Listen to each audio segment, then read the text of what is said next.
Welcome back to news మంత్ర. సంక్రాంతి అంటేనే తెలుగు సినిమాకి పండగ. కానీ 2023 సంక్రాంతి మాత్రం నెక్స్ట్ లెవెల్ హీట్ తీసుకొచ్చింది. 20 ఏళ్ల తర్వాత మళ్లీ ఇద్దరు మెగాస్టార్స్ మధ్య డైరెక్ట్ క్లాష్. ఒకవైపు వాల్టేర్ వీరయ్యలో మెగాస్టార్ చిరంజీవి మాస్ కంబ్యాక్, మరోవైపు వీరసింహరెడ్డిలో నందమూరి బాలకృష్ణ రోరింగ్ అవతార్. థియేటర్స్ దగ్గర లిటరలీ వార్ జోన్లా అట్మాస్ఫియర్, ఫ్యాన్స్ మధ్య కాంపిటీషన్, బాక్సాఫీస్ దగ్గర ఎవరు రారాజు అవుతారు అన్న టెన్షన్. ఇదే ఈరోజు మన డిస్కషన్.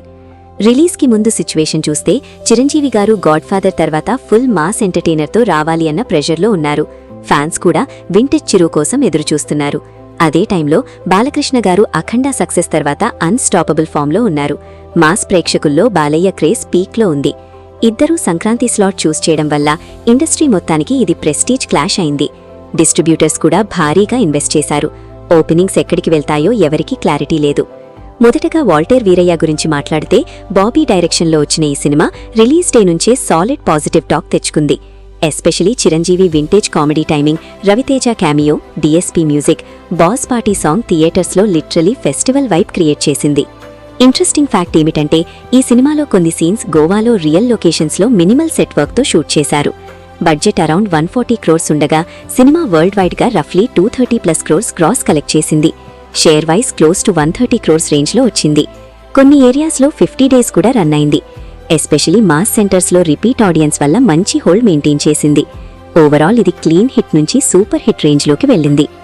ఇప్పుడు వీరసింహరెడ్డి గురించి మాట్లాడితే, గోపిచంద్ మలినేని డైరెక్షన్లో వచ్చిన ఈ cinema pure Balayya mass treat. Release day నుంచే high voltage response. Thaman background score literally goosebumps ఇచ్చింది.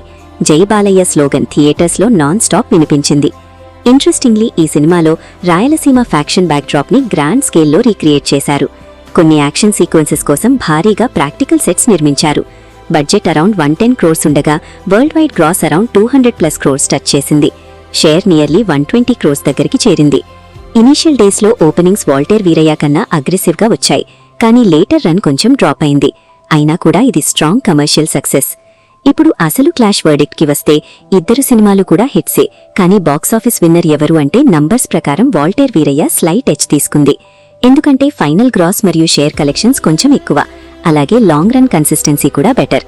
వీరసింహరెడ్డి ఓపెనింగ్స్లో డామినేట్ చేసినా సస్టైన్ చేయడంలో వాల్టేర్ వీరయ్య ముందుంది. ప్రాఫిటబిలిటీ చూస్తే రెండు సినిమాలు కూడా బయర్స్కి రిటర్న్స్ ఇచ్చాయి. కానీ చిరు సినిమా ROI కొంచెం హయ్యర్. ఇన్ఫ్లేషన్ టర్మ్స్లో చూస్తే ఈ కలెక్షన్స్ టుడే మార్కెట్లో ఇంకా బిగ్గర్ నంబర్స్గా కన్సిడర్ చేయాలి. ఎస్పెషలీ పోస్ట్ పాండమిక్ తర్వాత ఆడియన్స్ థియేటర్కి రావడం ఇట్సెల్ఫ్ బిగ్ విన్. ఈ క్లాష్ తర్వాత ఇద్దరి కెరియర్స్ మీద ఇంపాక్ట్ కూడా ఇంట్రెస్టింగ్.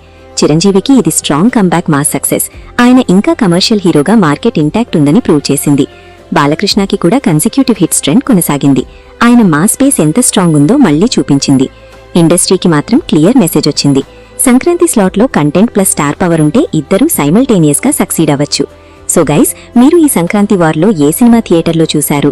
మీకు వాల్టేర్ వీరయ్య మాస్ బెటర్ అనిపించిందా, లేక వీరసింహరెడ్డి ఇంటెన్సిటీ నచ్చిందా?